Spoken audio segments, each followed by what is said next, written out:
Bismillahirrahmanirrahim. Assalamualaikum warahmatullahi wabarakatuh. Selamat datang kembali di Fakta Sejarah.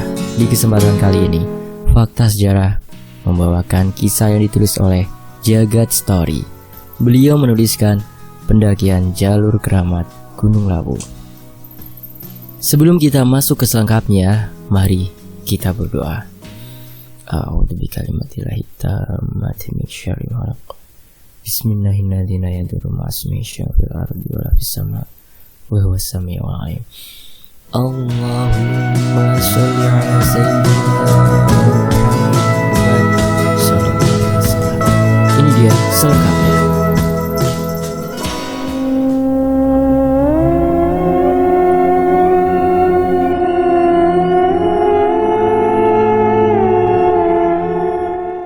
Pendakian gunung yang seharusnya menyenangkan berubah menjadi sebuah petualangan penuh mistis.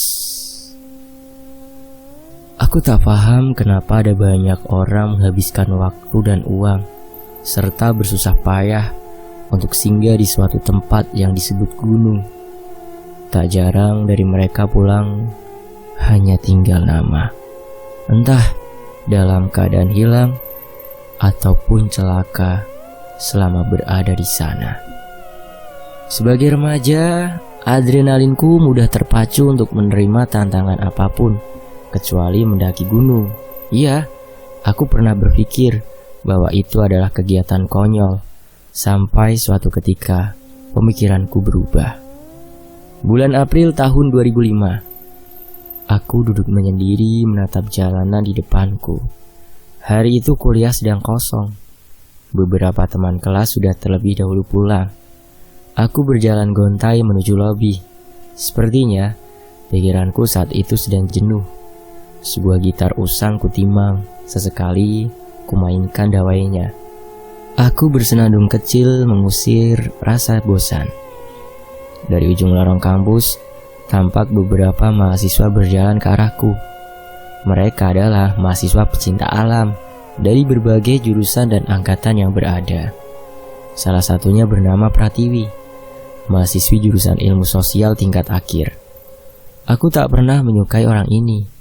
Seharusnya Pratiwi lulus tahun lalu, tapi mungkin akibat bergaul dengan orang yang salah, dia mengurungkan niatnya menyelesaikan kuliah tepat waktu. Konyol. Hei jagoan, sapa Pratiwi sinis, diikuti gelak tawa mahasiswa lain yang bersamanya. Aku hanya tersenyum memandang segerombolan remaja yang telat nakal ini. Anehnya, justru Pratiwi berjalan mendekat lalu duduk di sisiku. Jadi, apakah kamu bersedia ikut kami mendaki pada akhir pekan nanti? Ucapnya sembari merampas gitar dari pangkuanku. Mendaki? Untuk apa? Kalian hanya buang-buang waktu, jawabku singkat. Gondrong doang, naik gunung takut. Haha, ucap Pratiwi. Ia bangkit dan berlalu. Ucapan Pratiwi sore itu sungguh mengusik pikiranku. Rasanya ingin kusumpal saja mulutnya dengan lembaran kertas dalam ranselku. Perseteruan aku dengan Pratiwi memang beralasan. Bermula saat aku baru menginjakan kaki di kampus ini 3 tahun silam sebagai mahasiswa baru. Dan Pratiwilah yang bertugas melakukannya pembinaan saat ospek. Perempuan bermata coklat itu berhasil mempermalukan di depan teman-teman seangkatanku. Sebagai imbas dari hal itu, aku pernah sekali bersikap usil padanya melalui pentas musik kampus yang aku selenggarakan. Akibatnya, perempuan berwajah sinis itu menangis menahan malu di hadapan ratusan mahasiswa. Penyebabnya adalah ketika aku berhasil mengolok-olok putusnya hubungan Pratiwi dengan Rio, mahasiswa jurusan sastra di kampusku. Ya, bisa dibilang itu adalah bibit perseteruanku dengannya. Oh ya, perkenalkan, namaku adalah Jagat, mahasiswa jurusan Visipol Ilmu Komunikasi. Aku adalah mahasiswa biasa, tak ada prestasi yang menonjol dari diriku selain hanya gemar bermain musik, mengadakan event festival band kampus, atau melakukan pertunjukan kecil di kafe-kafe secara gratisan alias tanpa dibayar. Singkat cerita, aku menerima tantangan Pratiwi untuk ikut serta dalam pendakian Gunung Lawu. Aku tak suka diremehkan. Meski untuk mendaki gunung yang aku sendiri tak memiliki keterampilan apapun terkait hal itu. Sebelum melakukan pendakian, persiapan dan pelatihan kecil dilakukan. Mereka, orang-orang yang tergabung dalam himpunan mahasiswa pecinta alam lah yang memberi pelatihan itu, termasuk Pratiwi. Rasanya aneh, berada dalam satu rombongan dengannya. Dia yang selalu menjadi musuhku, kini satu tujuan denganku, yaitu pulang dari gunung dengan keadaan selamat. Aku enggan memikirkan kesenangan-kesenangan di atas gunung nanti. Yang aku pikirkan, bagaimana aku bisa pulang dengan nyawa tetap di ragaku. Berbagai mitos dan cerita seram telah aku dengar tentang pengalaman beberapa orang yang mendaki Gunung Lawu. Cerita itulah yang membuat kesenangan di puncak sana seolah tak ada harganya bagiku.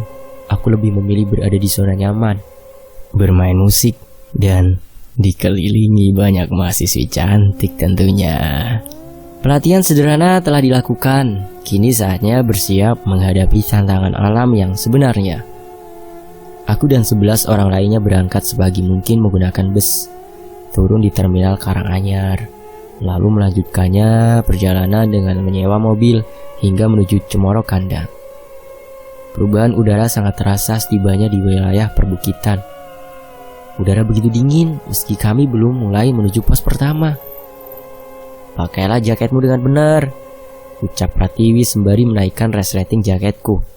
Aku sempat tertegun ketika dua tangannya menyentuh jaketku. Ini adalah kali pertama dia bersikap manis padaku. "Jika di luar sana kamu adalah musuhku, maka di sini kita adalah tim. Keselamatan bersama adalah prioritas.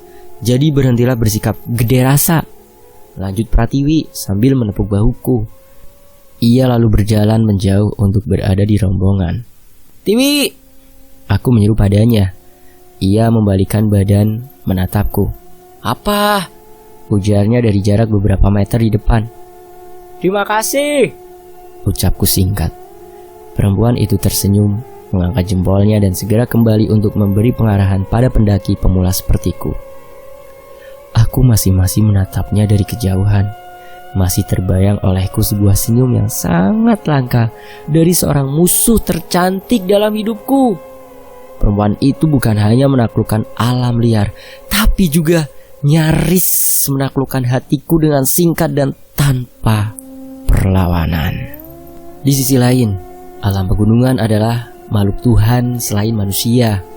Jangan pernah mengira kita telah menaklukkan meski hanya sejengkal tanah saja. Karena sejatinya manusialah yang harus pandai menyesuaikan diri dan berguru pada alam. Ada masa di mana alam lebih perkasa dari otak manusia paling cerdas sekalipun. Dan setelah hampir beberapa jam berlalu, kami tiba di pos 3, yaitu pos Pengik, dengan kondisi jalan yang memutar serta bebatuan yang menanjak. Hal itu berbeda dengan pos sebelumnya, yakni Taman Sari Bawah dan Taman Sari Atas, di mana lebih singkat untuk dicapai dengan ketinggian yang tak begitu sulit. Hujan deras mengguyur ketika kami berada di pos 3. Sayangnya, akibat curah hujan beberapa hari yang terbilang deras mengakibatkan beberapa pohon lamtoro dan cemara tumbang. Belum lagi longsor ringan yang menutupi akses ke tempat selanjutnya. Aku mendengar ada sedikit gangguan di bawah sana. Sebaiknya aku kembali untuk menjemput rekan-rekan lain, ujar seseorang dalam rombongan ketika kami tengah beristirahat. Ucapannya seketika membuat kami menoleh ke arahnya. Terjadi longsor akibat hujan kemarin, hingga jalur menuju ke sini tak dapat dilalui, lanjut pria itu. Rekan lain hanya mengangguk ketika mendengarkan apa yang ia sampaikan. "Shh, dia siapa?" tanyaku berbisik pada Pratiwi. "Dia Mas Pandu, senior kita," jawab Pratiwi singkat. Cemoro Kandang adalah salah satu jalur favorit bagi pendaki, karena di jalur ini hampir semua akses sudah tertata rapi. Perjalanannya pun tak akan lebih sulit dari jalur yang lain. Kami sudah mantap untuk memulai aktivitas melalui jalur tersebut. Hingga pada pos kedua rupanya rombongan kami yang berisi pendaki pemula justru tercecer setelah titik sebelumnya, yakni pada pos Taman Sari Atas menuju tempat kami saat ini. Pandu adalah pemimpin ekspedisi ini, menjadi teladan bagi pendaki lain untuk tetap mendaki dengan selamat meski di jalur yang terbilang lebih mudah dari jalur lainnya. Kebetulan aku, Pratiwi, Raka dan Puspita berada dalam satu kelompok di bawah komando dan pengawasan Pandu. Hujan lebat siang itu memaksa niat Pandu untuk kembali ke titik awal, di mana para pendaki lain kesulitan menyusul kami. Tapi justru Pratiwi yang meminta Pandu untuk terus melanjutkan perjalanan, sedangkan Pratiwi sendirilah yang kembali pada titik kumpul sebelumnya menyusul para pendaki pemula. "Mas, lanjutkan saja, biar aku kembali ke titik kumpul. Kita bisa bertemu di pos 2 jika cuaca kembali membaik," ujar Pratiwi. Permintaan Pratiwi memang beralasan, karena Pandu adalah sosok penting dalam rombongan. Selain itu, pada pos lainnya, pada sisi atas telah ada beberapa orang menunggu kedatangan Pandu. "Aku ikut," ujarku pada Pratiwi. Dia memandang lekat ke arahku. "Kamu bisa tiba lebih awal jika bersama Mas Pandu. Sedangkan aku akan menyusul teman-teman yang masih ada di bawah. Mereka adalah pemula. Kami khawatir terjadi sesuatu saat ada badai," jawab Pratiwi sedikit memberi penjelasan. "Aku ikut. Bagaimana kamu akan melintasi medan berat jika beban di punggung mengambatmu? Jadi biarkan aku bawa semua peralatan itu hingga kamu mudah menyusuri tebing," ucapku dengan nada memaksa. Pandu dan Pratiwi saling pandang. Terlihat mereka diskusi singkat. Lalu Pratiwi kembali mendekat padaku. "Dasar keras kepala, ayo cepetan sebelum gelap. Kita harus menemukan jalur alternatif mencari mereka," ujar Pratiwi. Sebenarnya aku hanya canggung berada dalam rombongan senior seperti Mas Pandu. Makanya aku lebih memilih kembali bersama Pratiwi untuk menjemput rekan lainnya. Meski di kehidupan kampus, aku dan Pratiwi adalah musuh, tapi di sini dia adalah mentor bagiku. Keikutsertaanku dalam pendakian ini semata-mata adalah memenuhi tantangan dari Pratiwi. Hujan telah mereda. Aku dan Pratiwi berpamitan pada rekan lain untuk kembali menyusul rekan-rekan pendaki pemula yang masih berada antara pos 2 dengan pos 3. Setelah mempersiapkan diri, kami pun kembali turun menyusuri jalanan berbatu yang licin. Aku sengaja membawa tas ransel yang lebih besar agar Pratiwi tak kelelahan, sehingga dia dapat konsentrasi mencari jalan yang tepat. Nyaris 2 jam berjalan, langit yang kian gelap memaksa aku dan Pratiwi berhenti untuk beristirahat dengan mendirikan tenda di sebuah tanah lapang. Pratiwi memasang senter seperti memberi kode pada siapapun yang ada di bawah tentang keberadaan kami. Itu lazim, meski pada cuaca tertentu, sorot lampu senter tak dapat menembus kabut yang begitu tebal. Cuaca sudah terasa dingin meski matahari bersinar terang. Ternyata begitu malam menjelang, udara dingin tersebut terasa menjadi lebih dahsyat berkali-kali lipat. Membuat api unggun adalah salah satu cara agar tubuh kami tetap hangat. Asap yang mengepul pada ketinggian tertentu juga bisa menjadi pesan bagi pendaki lain untuk mengetahui keberadaan kami. Setelah tenda dan api unggun selesai dibuat, Pratiwi duduk menghadap api unggun sambil menghangatkan tangannya yang terlihat keriput akibat hawa dingin. Sedangkan aku terus mengumpulkan bara agar tak merembet kemana-mana. Sedari awal kami memang sedikit berbicara. Pratiwi merebahkan diri di dalam tenda, sedangkan aku tepat berada di mulut tenda. Ada rasa canggung di antara kami untuk mendekat atau saling berbicara.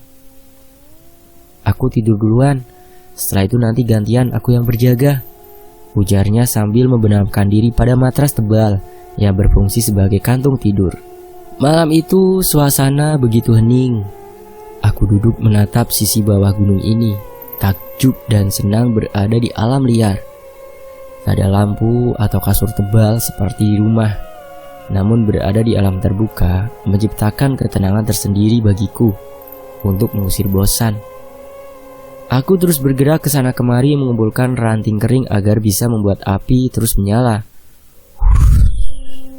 Dari pekat malam terlihat sebuah benda mirip bola yang terbang dengan nyala api begitu terang. Aku kaget bukan main.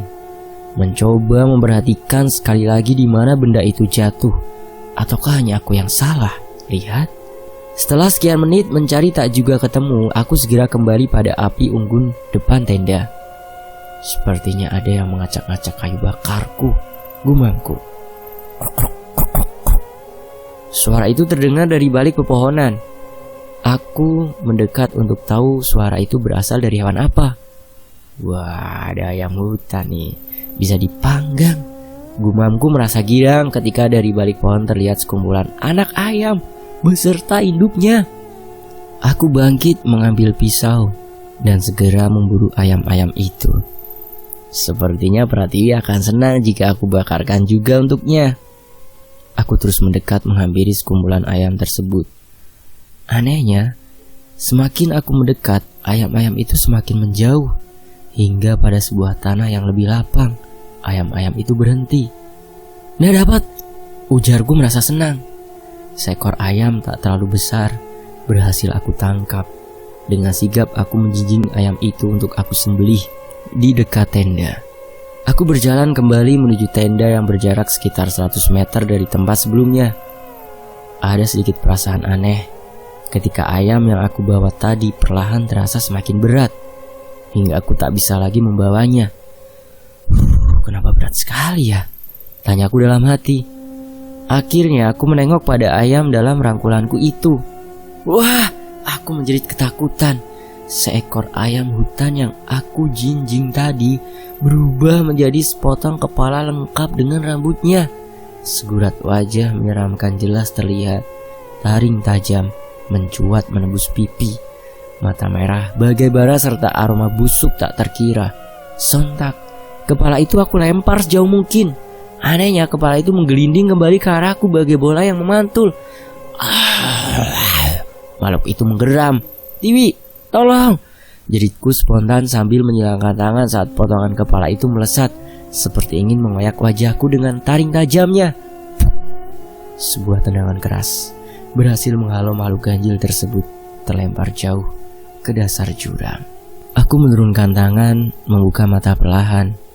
Seorang perempuan dengan hijab dan jaket berwarna krem berdiri membelakangiku. Tiwi, ujarku. Perempuan itu menoleh, mengernyitkan dahi dan mengangkat bahu. Apa? Tiwi? Hei, namaku Rinjani. Kamu baru saja mengusik salah satu makhluk penghuni gunung ini. Lain kali berhati-hatilah, ucap perempuan berhijab tadi. Rinjani? Dari pintu tenda terlihat Pratiwi terbangun, menyapa seseorang yang sedang berdiri bersamaku. Aku masih tertegun melihat dua perempuan hebat di alam liar ini, Rinjani dan Pratiwi. Meski aku tak begitu kenal, setidaknya reputasi mereka di dunia pendakian telah kudengar sebelumnya.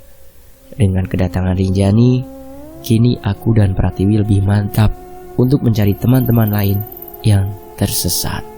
Sementara itu, melihat keakraban Rinjani dan Pratiwi membuatku sedikit tenang berada di belantara lawu ini. Aku telah banyak mendengar tentang pendaki perempuan bernama Rinjani dari mulut mahasiswa yang tergabung dalam Mapala. Aku memutuskan untuk menjauh tanpa ingin mengusik dua orang itu. Berada di dekat api unggun yang hangat membuat rasa kantukku memuncak. Letihnya perjalanan ini begitu terasa karena mendaki gunung adalah hal baru bagiku. Dan akhirnya aku pun tertidur beberapa menit kemudian. Jagat, bangun. Pindahlah ke dalam tenda, biar aku bergantian berjaga. Aku membuka mata dan mendapati Pratiwi jongkok di hadapanku. Tangannya masih menarik-narik jaketku agar aku segera bangun. Aku bersandar pada sebatang pohon yang tumbang, memandang ke sekitar tenda, lalu menatap heran Pratiwi yang tengah bersiap untuk berjaga. Rinjani di mana? Tanyaku. Pratiwi menatapku heran. Dia mendekat seolah ingin agar aku mengulangi ucapanku. Rinjani? Pratiwi menyebut nama tersebut dengan mimik wajah bingung. Kamu menyebut Rinjani baru saja. Dari mana kamu tahu tentang dia? Lanjut Iwi bingung. Ini apa-apaan? Bukannya kamu tadi ngobrol sama dia di situ? Tanya aku memperjelas suasana. Apa? Jagat, kita hanya berdua di tempat ini.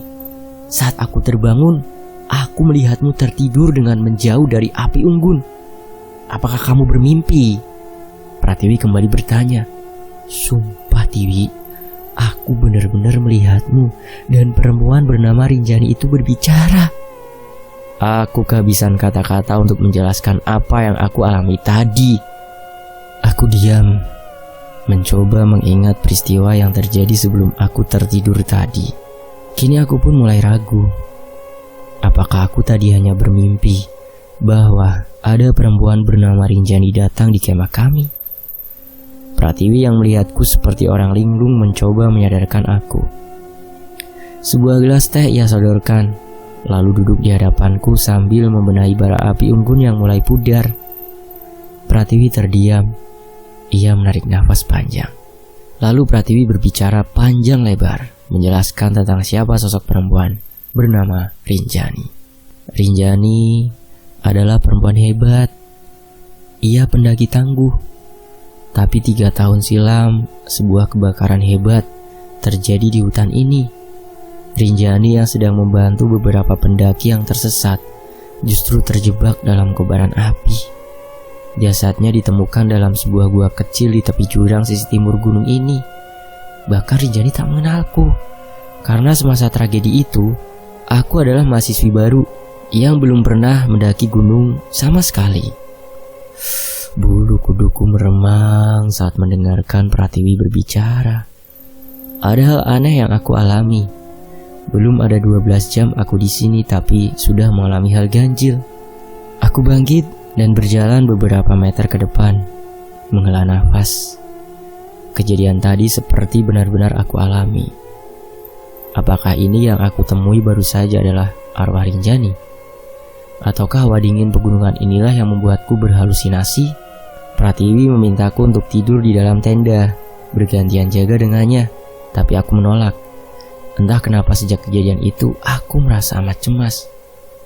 Tiwi, aku menemanimu berjaga saja malam ini. Aku memiliki fobia tempat sempit, jadi biarkan aku di sisi api unggun saja, pintaku. Pratiwi menatap heran padaku. Entahlah, di alam liar ini aku nyaris kehilangan keberanianku. Perasaanku yang selama ini aku sandang mendadak luntur begitu saja di hadapan perempuan bernama Pratiwi. Aku hanya menyalakan rokok dan menyeduh kopi, berharap kepanikan tak terus menyelimutiku. Pratiwi tersenyum redup. Dia mengambil beberapa sosis yang dia siapkan di tas untuk kami berdua makan. Banyak mitos tentang Gunung Lawu. Kita bukan satu-satunya makhluk Tuhan di tempat ini. Istirahatlah. Esok kita lanjutkan pencarian rekan lainnya, pungkasnya. Jika boleh tahu, kenapa kamu gemar sekali mendaki gunung ini? Bukankah sebagai perempuan, kamu bisa menemukan hobi lain di luar sana? Tanyaku mencoba mengakrabkan diri. Pratiwi kembali memandang lekat ke arahku. Dia diam beberapa saat. Tatapannya kosong menatap kobaran api unggun di depan kami. Namanya Anggoro. Dia adalah kekasihku. Hubungan kami sudah sangat serius. 2 tahun lalu kami mendaki bersama, sayangnya dia tak pernah kembali lagi. Hilang menyatu di belantara ini. Aku ingat satu pintanya beberapa jam sebelum dia menghilang, agar sudi mengunjunginya lagi di gunung ini untuk mendoakannya. Air mata Pratiwi perlahan menetes. Sesegera mungkin perempuan ini menghapusnya. Aku terlihat canggung, tak tahu harus apa. Aku hanya mengusap pundaknya dan mengucapkan bela sungkawa atas hilangnya sang kekasih Pratiwi yang sangat ia cintai. Pagi menjelang, aku membuka mata kala suara merdu burung-burung bernyanyi riang. Pratiwi yang sudah bangun sejak tadi tampak bugar. Wajahnya terlihat bersih seperti habis mandi. Pergilah ke sana cuci muka. Di balik batu itu ada mata air yang cukup untuk menyegarkan tubuhmu, ujar Pratiwi sambil mengemas beberapa barang untuk dimasukkan kembali ke ransel. Aku bangkit dan menurut ucapannya, sebuah mata air kecil memancar jernih. Tengah asyik aku membersihkan diri, tampak tak jauh dariku sebuah benda berkelip menyilaukan mata. Aku mendekat dan meraih benda itu yang merupakan sebuah kalung dengan bandul berupa inisial. Tiwi, lihat ini! Aku berseru pada Pratiwi memperlihatkan benda yang aku temukan barusan. Pratiwi menerima benda itu dan mengusap beberapa bagian yang tertutup debu dan tanah. Rinjani? Gumamnya. Kalung dengan inisial huruf R ini adalah milik Rinjani. Astaga, apakah ini pesan dari dia untuk kita? Tapi apa? Pratiwi bicara sendiri. Kini Pratiwi menghampiriku lagi. Cepat kembalikan benda ini. Jangan ambil apapun di gunung, ucap gadis yang satu tingkat di atasku secara akademis itu. Aku merasa bingung. Tak tahu apa yang dipikirkan Pratiwi. Kenapa dia memintaku mengembalikan benda ini pada tempat sebelumnya? Bukankah ini bisa aku gunakan sebagai kenang-kenangan? Tanpa sepengetahuan Pratiwi, aku justru menyimpan rapi kalung itu dalam saku celana. Meski ada perasaan tak enak, tapi benda itu tetap saja aku simpan. Aku kembali pada Pratiwi dan kami siap untuk menuju titik pencarian rekan kami yang mengalami masalah.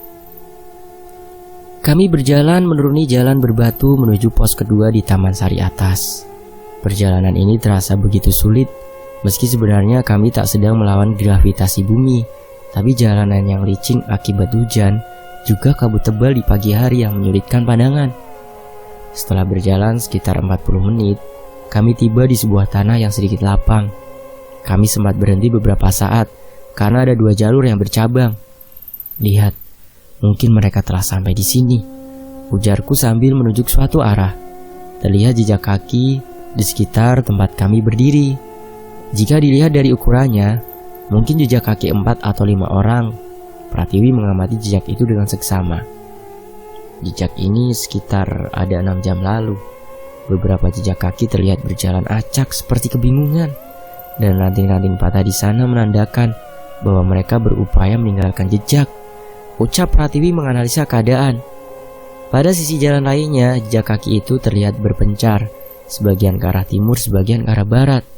Pratiwi mengambil kompas untuk menentukan arah, tapi sepertinya kompas tak bisa bekerja maksimal akibat gaya magnet beberapa batu besar. Aku berjalan beberapa meter memeriksa tiap jalan tersebut berharap menemukan petunjuk. Ayo, kita ke sana, ajakku ketika melihat jejak kaki yang lebih dominan tersebut. Tunggu, jika orang berada di tengah hutan dalam keadaan tersesat, maka otak mereka akan memberi perintah untuk berjalan seperti jarum jam, yakni memutar ke arah kanan. Padahal belum tentu itu arah yang salah. Ada jurang terjal, juga resiko longsor saat hujan deras seperti ini. Mereka yang berjalan ke arah kiri, tak usah kita cemaskan, karena mereka berada di jalur yang tepat. Jika tak ada kendala, mereka yang berjalan di jalur kiri akan sampai pada pos 3, di mana Mas Pandu dan kawan-kawan berada. Ayo, kita sisir jalur yang menuju ke barat atau kanan ini, ucap Pratiwi mantap. Aku hanya mengangguk, meski bingung. Pratiwi terlihat mematahkan beberapa ranting kecil, lalu menjepitkannya pada pohon-pohon di sisi jalan. Mereka akan melihat jejak ranting yang aku tinggalkan. Jika kita mengalami masalah, maka orang akan mudah menemukan kita. Mari kita ke sana, lanjut Pratiwi sambil berjalan beberapa meter di atasku. Aku tertegun mendengar ucapan Pratiwi barusan. Masalah? Tanyaku dengan mimik wajah cemas. Pratiwi menoleh ke belakang. Dia tersenyum dan memberi semangat agar tak menyerah. Tolong, tolong. Tiba-tiba jeritan terdengar menggema di pepohonan besar di sisi gunung. Kamu dengar itu? Ada yang minta tolong, ucapku sambil menarik jaket Pratiwi. Pratiwi berhenti sejenak. Dia menunggu suara itu muncul. Tolong. Jeritan panjang terdengar untuk kedua kalinya. Tiwi, apa yang akan kita lakukan? Mereka butuh pertolongan, ujarku. Jalan terus, jangan terkecoh. Tetap perhatikan langkahmu, ucap Pratiwi seraya tetap berlalu. Beberapa menit kemudian, kami berhenti di sebuah cekungan batu. Pratiwi tampak duduk dan meminum bekal air yang ada pada ranselnya. Jangan terkecoh apapun. Misi kita adalah mencari rekan kita yang tersesat. Suara minta tolong atau rintihan kadang memang terdengar di hutan ini. Abaikan saja hingga kita benar-benar yakin sumber suaranya, ucap Pratiwi. Kami berjalan nyaris 3 jam tanpa menemukan petunjuk apapun terkait keberadaan teman kami lainnya. Waktu menunjukkan sekitar pukul 5 sore. Kami memutuskan untuk berhenti. Kabut tebal di ujung sana bisa amat menyesatkan. Pratiwi meletakkan beberapa barang ke tanah. Dia amati tempat kami berhenti untuk meyakinkan kami akan aman. Pratiwi mendekat pada sebuah akar kayu raksasa yang berongga. Kita bermalam di sini. Cekungan ini akan menghambat halimun pada malam hari. Jadi tubuh kita tetap aman. Udara yang dingin bisa sangat berbahaya bagi pernapasan. Kami tak mendirikan tenda karena rongga akar kayu yang menjorok ke tanah ini cukup untuk kami berdua beristirahat nantinya. Hal itu cukup beralasan karena jika terjadi longsor, maka pohon ini akan menghambat benturan benda dari atas seperti batu kecil atau tanah. Pohon ini terlihat besar. Hal itu menandakan bahwa pohon ini telah berdiri lama, mungkin puluhan tahun, dan telah menghadapi banyak gemburan dari sisi atas bukit. Malam beranjak di Gunung Lawu. Kami menyalakan api unggun agar tubuh kami tetap hangat. Menjelang pukul 7 malam hari, hawa dingin tiba-tiba muncul beberapa menit, memberi kesan yang sangat mistis buatku. Aku duduk dengan keadaan cemas, meski rasanya lelah sekali. Tempat ini gelap gulita, tanpa sinar bulan seperti malam sebelumnya. Di keheningan malam, tiba-tiba terdengar olehku suara gamelan berkumandang, juga nyanyian sindan dengan suara melengking. "Dewi, kamu dengar itu?" tanyaku setengah berbisik. Pratiwi mengangguk dan memberi isyarat agar aku tetap tenang. Suara lantunan gamelan itu makin terdengar jelas seolah hanya beberapa meter dari kami. Di tengah rasa takut yang berkecamuk itu, penciumanku menangkap aroma harum luar biasa. Shh. Pratiwi menempatkan jari di tengah bibir. Ia tahu aku begitu ketakutan. "Kamu lihat di ujung sana, ada benda hitam. Itu adalah arca. Di sekitar arca tersebut banyak sekali sajen," ucapnya menunjuk suatu titik yang berjarak sekitar 30 meter dari kami. Pratiwi duduk bersemedi, matanya terpejam. Beberapa kali ia membaca doa. "Jangan ganggu aku hanya singgah, bukan untuk membuat masalah," ucap Pratiwi. Entah kenapa tiba-tiba suara yang tadi terdengar nyaring disertai aroma bunga yang begitu menyengat itu hilang, berganti kabut pekat yang perlahan hilang.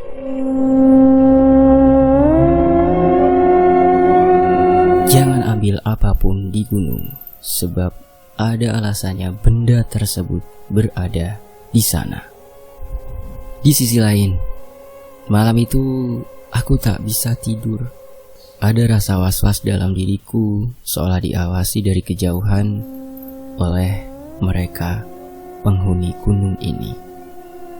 Pratiwi menangkap keresahanku. Beberapa kali dia bertanya tentang apa penyebab kerisauanku. Aku terus berkelit dan menganggap semua baik-baik saja. Rembulan perak bersinar terang di atas pucuk cemara. Rindang pepohonan dan semerbak bunga kantil kembali tercium. Aroma yang tak wajar yang mengusik ketenangan jiwa. Aku pernah mendengar mitos bahwa jika seorang pendaki mencium aroma kantil kuning, niscaya dia tak akan pernah kembali lagi. Cemas. Tak dapat kupungkiri kecemasan itu meraja hingga terbawa ke alam mimpi. Di mana aku? Gumamku. Aku sadar aku berada di alam mimpi. Aku melihat diriku sendiri tengah tertidur dan melihat Pratiwi tengah duduk di sisi api unggun. Tetapi diriku yang lain terus berjalan menjauh dari tempat itu seperti terserap oleh kekuatan lain. Tidak, ini hanya mimpi. Aku harus bangun dan pulang ke rumah, ucapku dalam hati. Kakiku berjalan tanpa tujuan, menyusuri jalan setapak basah dan penuh duri. Langkahku berhenti pada sebuah perkampungan kuno dengan lampu dari obor di setiap halamannya. Aku merasakan ngeri. Ini alam berbeda, atau rohku sedang dipermainkan makhluk tak kasat mata. Aku harus kembali. Kaki ini terus berjalan. Perasaan takut itu tak mampu mengusir rasa penasaran tentang alam lain yang sedang aku jamah. Kumpulan rumah-rumah dari kayu dan bambu berjajar rapi. Aku terus menelusuri rumah demi rumah yang aku singgahi, berharap ada seseorang yang bisa aku tanya tentang apa yang aku alami. Tepat di tengah kampung, aku melihat sekumpulan bocah sedang bermain riang di tengah halaman sebuah rumah yang terlihat megah dari rumah lain.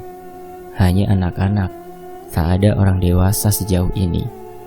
Aku mengintip dari balik sebuah dahan besar, sekumpulan anak yang asyik bermain dan bersenandung riang. Suku-suku bata elailu sirama maya solo oleh payung moto mak jentit lolo oba wong mati ora oba ne oba medeni bocah ne urip kole duit. Bulu kuduku meremang. Bocah itu terus bernyanyi. Salah satu dari mereka mengetahui keberadaanku lalu mengajak aku menari bersama mereka. Aku menolak, tapi justru puluhan anak-anak lain menariku hingga aku tak bisa lagi menolak. Sekali lagi mereka bersenandung. Aku dibiarkan duduk tepat di tengah mereka. Suara riang anak-anak itu justru membuat rasa takutku bertambah. Wajah-wajah lucu itu perlahan berubah menjadi pucat. Mata mereka terlihat membesar 2 kali lipat ukuran semula dengan bola mata berwarna merah. Dari jari-jari mereka tumbuh kuku hitam dan panjang, seperti siap mengoyak tubuhku. Astagfirullah, astagfirullah, astagfirullah. Mulutku komat kamit.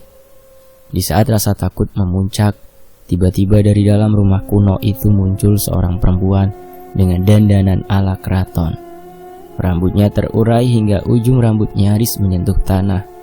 Meski wajahnya cantik, tapi aura mistis sangat kuat menyelimuti makhluk tersebut. Dalam satu jentikan jari, bocah-bocah yang tadi mengelilingiku langsung membubarkan diri. Perempuan itu mendekatiku dengan sorot mata redup. Semakin ia berjalan dekat, semakin kuat pula aroma kembang kandil tercium olehku. Wilujeng rawuh Kisana. Nama saya Dewi Kantil Kuning. Saya diutus oleh Ratu Mayang Purbaningrum untuk menjemput dirimu untuk dijadikan pengikut kerajaan. Perempuan itu berucap lembut. Bahasa Jawa halus terucap lirih dari bibirnya, meski matanya tak lepas menatapku.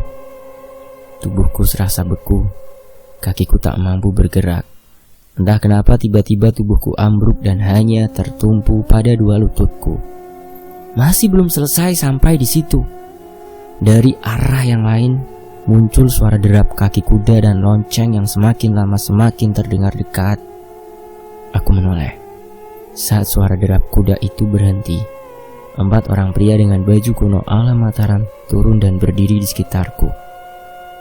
Ayo, anak ini dibawa ke alun-alun keraton.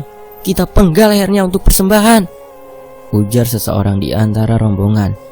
Tanganku tiba-tiba saja ditarik paksa lalu diikatkan tubuhku pada satu pelana kuda. Setelah tubuhku berada di atas kuda, kuda-kuda itu melesat cepat. Pasukan berkuda itu membawaku di sebuah alun-alun dalam keadaan pekat, dan hanya diterangi ratusan obor bisa aku lihat bahwa alun-alun itu dipenuhi banyak orang. Mereka bersorak girang saat tubuhku dipaksa turun dan diarak menuju pusat alun-alun. Tanpa menunggu lama, 2 orang berpakaian hitam memaksa aku bersimpu dengan kepala tertunduk, sementara kedua tanganku terikat di belakang. Di antara mereka, ada seorang perempuan dengan pakaian semacam kebaya dan kemben berwarna marun, bermahkota emas, serta duduk di sebuah kursi berwarna putih bersih. Dia yang dijuluki Kanjeng Ratu Mayang Purbaningrum berjalan ke arahku. Selendangnya yang indah tampak terseret di belakang langkahnya.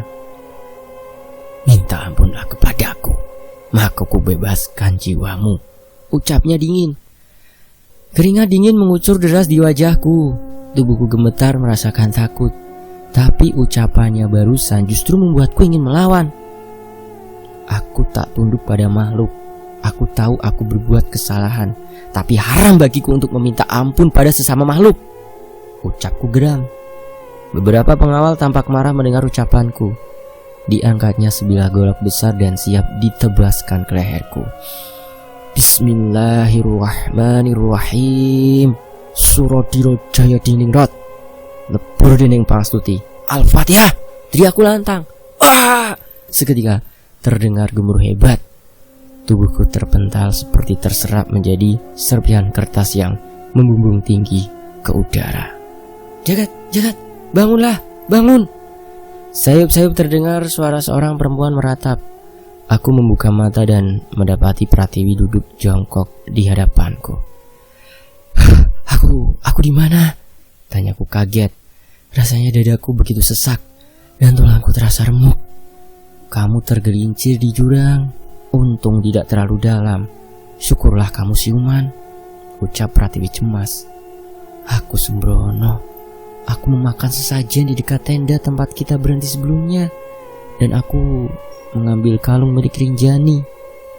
Aku duduk bersandar. Tubuhku masih sulit aku gerakan. Aku coba mengingat apa yang aku lakukan sebelum seperti ini. Tidak apa-apa. Yang penting kamu sudah sadar. Mari kupapah menuju tenda, ujar Pratiwi. Ia berusaha mengangkat tubuhku dan memapahnya menuju tenda tempat kami beristirahat. Tubuhku tergolek lemah. Beberapa bagian tubuhku memar akibat terperosok jurang. Aku masih mengingat mimpi itu terasa sangat nyata. Kedatanganku ke gunung ini telah membawaku pada pengalaman tak terduga. Pratiwi duduk di sampingku. Beberapa kali ia terlihat membubuhkan kencur yang sudah ditumbuk. Ada rasa bersalah dalam diriku yang baru aku sadari. Dia yang selalu menjadi musuhku, kini dialah yang merawatku. Mungkin aku berhutang budi padanya. Wi, maafkan aku ya. Seharusnya kita udah berada di puncak bersama Mas Pandu. Jika saja aku tak menghambat perjalananmu, ucapku lirih. Pratiwi menghentikan tangannya yang tengah mengusap memar pada lenganku. Dia diam dan memandang wajahku dengan redup. Puncak Lawu ini hanyalah hamparan tanah lapang, di mana kita bisa melihat betapa kecilnya sesuatu di bawah sana. Berada di puncak sangatlah penting, tetapi lebih penting lagi tetap pulang dengan kondisi selamat bersama tim, ujar Pratiwi. Aku minta maaf juga ya, untuk sebuah kesalahan di masa lalu. Ketika aku mengolok-ngolokmu di pentas musik, sebenarnya suaraku tertahan. Apa? Katakanlah, sahutnya penasaran. Aku menyukaimu, lanjutku. Entah kenapa aku tiba saja merasa konyol setelah berucap demikian. Pratiwi menarik tangannya dari lenganku, wajahnya memerah. Seumur hidup aku hanya mengenal pria 2 kali, dan kamu adalah yang ketiga. Sangat sulit bagiku untuk memaafkan kamu saat itu. Tak ada jalan lain agar kita bisa berdamai, melainkan pada kesempatan seperti ini. Aku bukan perempuan yang mudah jatuh hati, tapi juga bukan perempuan yang bisa menahan diri untuk membohongi perasaanku bahwa aku telah jatuh hati pada pria angkuh sepertimu. Sejak pentas itu, kamu telah membuat air mataku tertumpah sia-sia, maka kamulah yang harus menghapusnya. Pratiwi memalingkan wajahnya murung. Hembusan angin pagi itu membuat rambut Pratiwi berkibar. Sesaat ia merasa canggung. Jadi kita sudahi perseteruan ini? Tanyaku. Pratiwi hanya mengangguk. Dia melempar senyum tipis ke arahku, lalu berakhir dengan sebuah cubitan di lenganku. "Ah, jahat," ujarku merasa gemes. Pratiwi masih mengulum senyum. Perempuan tangguh ini sekali lagi memandangku dengan wajah memerah. Kita sudahi pembicaraan soal perasaan. Saat ini, kita fokus untuk mencari teman yang tersesat, atau bahkan kita sendiri yang tengah tersesat, pungkasnya. Aku memutuskan untuk meletakkan benda milik Rinjani yang aku temukan sebelumnya.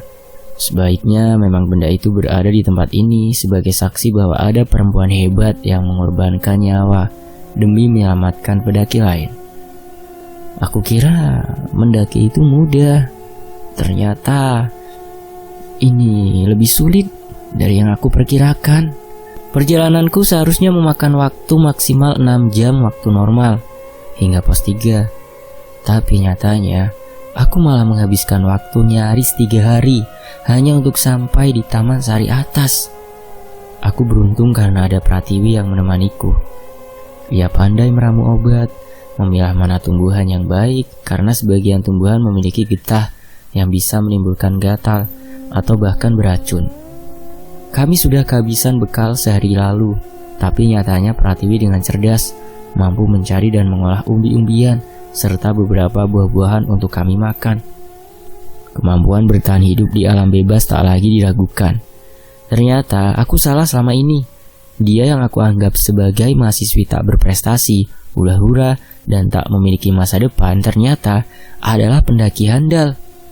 Pratiwi tak hanya mendaki gunung untuk sebuah kesenangan, tetapi ia bekerja untuk sebuah lembaga konservasi alam dengan penghasilan yang lumayan. Sementara itu aku masih duduk bersandar pada dahan, sementara Pratiwi dari tadi sibuk mengumpulkan sampah-sampah yang berserakan sisa dari para pendaki yang singgah. Beberapa botol plastik, bungkus mie instan, bahkan kondom bekas ia temukan. Tanpa lelah ia pungut itu semua, dikumpulkan dan dibakar. Baginya sampah adalah sebuah ancaman. Seperti diketahui bahwa sampah plastik bisa bertahan hingga 100 tahun. Apabila menumpuk dan terserap ke dalam tanah, pegunungan akan mengakibatkan longsor. Gunung Lawu adalah sebuah gunung vulkanik yang terletak di 2 provinsi. Gunung ini juga berfungsi sebagai rumah bagi ratusan satwa liar, aneka macam flora, serta menyimpan jejak peradaban dari kerajaan di masa lampau. Kami melanjutkan perjalanan, menyusuri sebuah tebing terjal berbatu. Dari tebing ini kami bisa memandang luas ke arah sisi barat gunung. Pemandangan begitu indah meski masih jauh dari puncak Lawu. Pratiwi memandang lembah dan perbukitan kecil di bawah sana, berharap menemukan jejak dari pendaki yang tersesat. Tolong, tolong.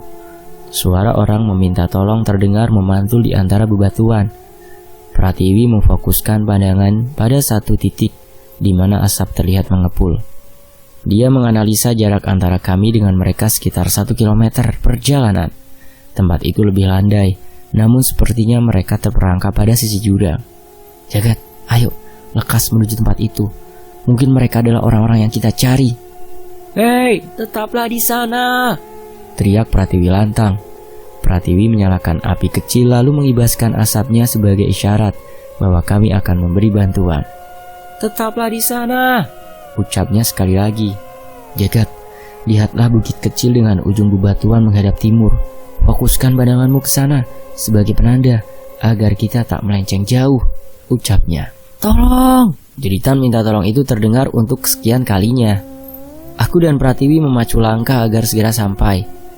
Mungkin saja mereka adalah rekan-rekan yang kami cari, atau bahkan pendaki lain yang terjebak dalam masalah di gunung. Dengan berbekal tongkat dari ranting pohon, Pratiwi berjalan di depanku. Sesekali ia menengok ke tebing di ujung sana agar tetap tak meleset dari arah yang dituju. Tolong! Suara terdengar. Gaungnya terasa lebih panjang. Bersamaan dengan itu, Pratiwi tiba-tiba berhenti. Matanya melirik padaku, sementara bibirnya terkatup. Tiwi, ada apa? Ujarku melihat Pratiwi yang tak biasa. Pratiwi terjatuh. Dia tak mengaduh meski terlihat jatuh dengan posisi kepala membentur batang kayu roboh di belakangnya. Tiwi, aku mencoba membantu Pratiwi berdiri. Tapi tubuh Pratiwi terasa berat sekali. Matanya menatap tajam seolah ada yang ingin ia sampaikan.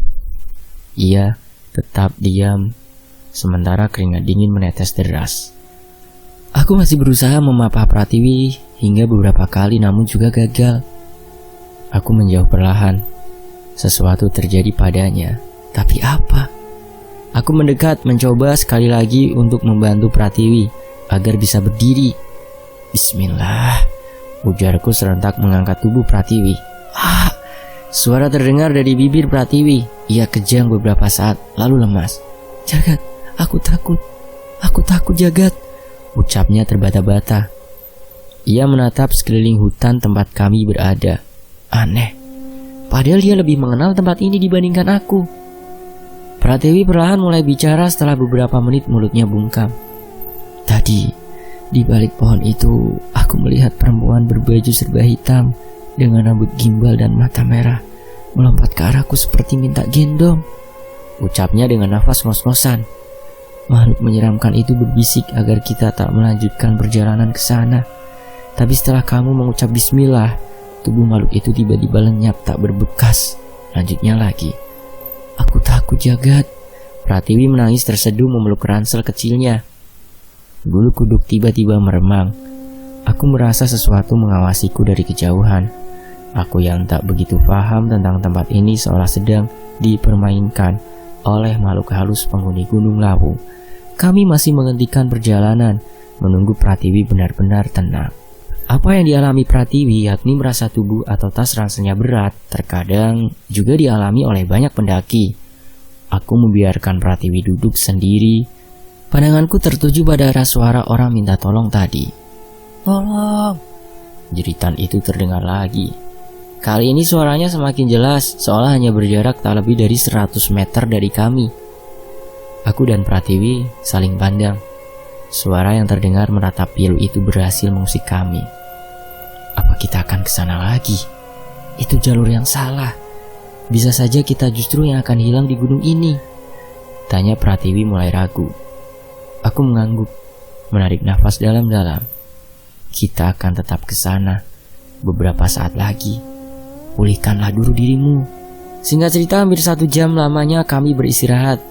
Pratiwi memberi isyarat bahwa ia sudah pulih. Kami memutuskan untuk berjalan mencari sumber suara minta tolong tadi. Berjalan dengan posisi sedikit menurun membuat kami harus pandai menjaga keseimbangan tubuh.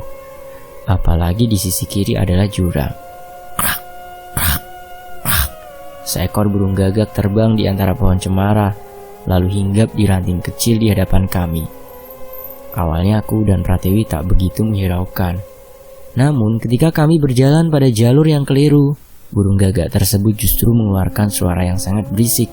Lihat, gagak itu seolah meminta kita mengikuti arahnya, ucapku. Naluriku mengatakan bahwa burung ini akan membawa kita pada suatu tempat. Ikuti saja. Lanjutku lagi. Pratiwi hanya menurut dengan mengangguk. Jika sebelumnya ia berjalan di sisi depan, maka kali ini Pratiwi berjalan tepat di sisiku.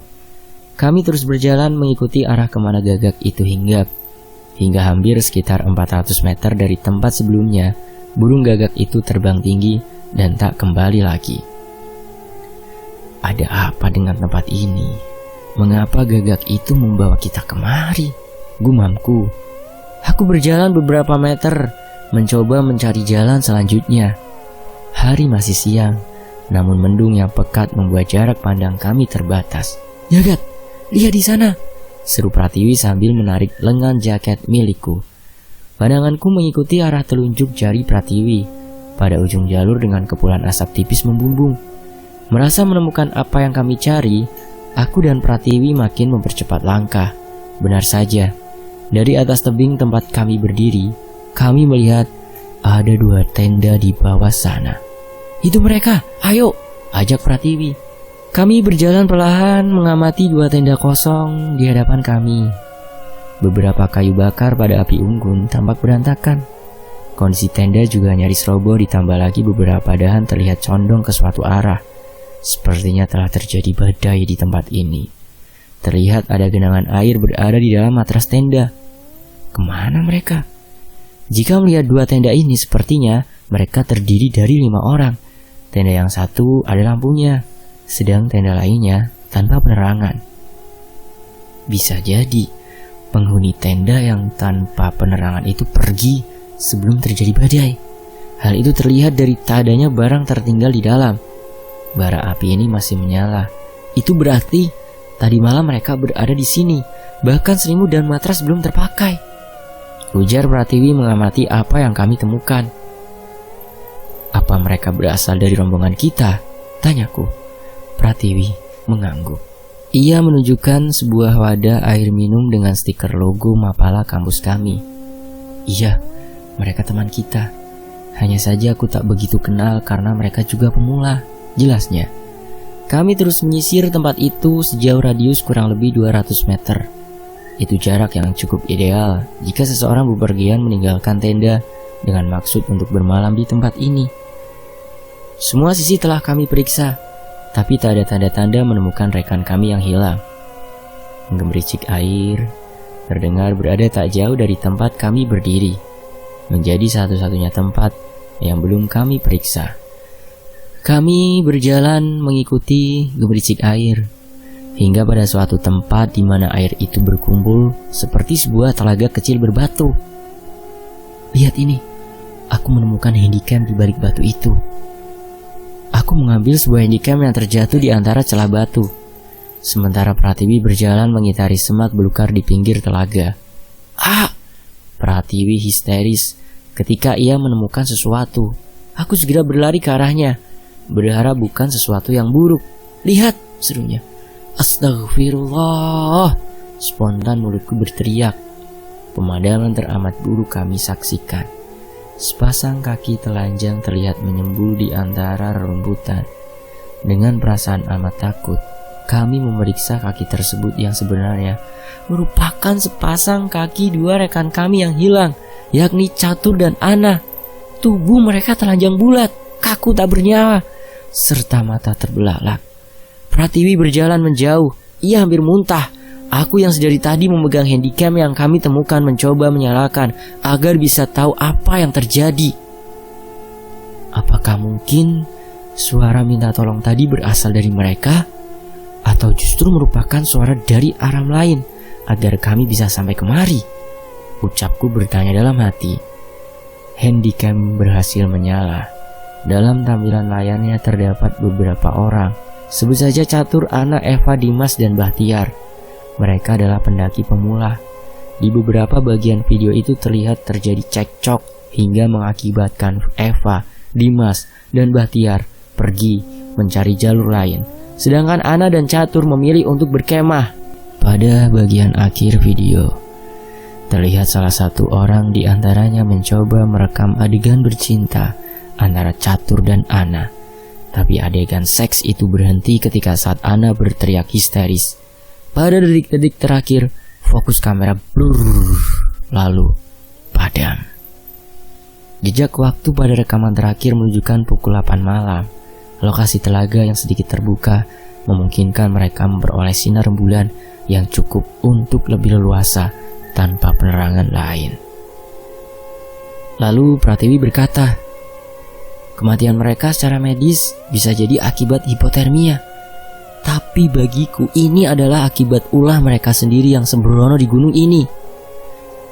Kini aku tak tahu apa yang harus kita lakukan pada dua mayat rekan kita. Sebaiknya menunggu kita keluar dari tempat ini untuk meminta pertimbangan rekan pendaki senior, ujar Pratiwi. Malam itu, kami kembali ke tenda yang ditinggalkan oleh Ana dan Catur.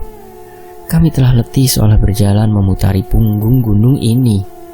Masih ada 3 rekan kami pendaki pemula lain yang belum jelas nasibnya. Bahkan kami sendiri pun masih berusaha untuk mencari jalur agar bisa keluar dari tempat ini dengan selamat.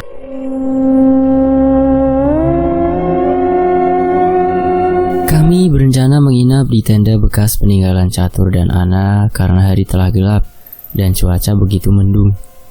Pratiwi segera berbaring dan meringkuk di dalam tenda.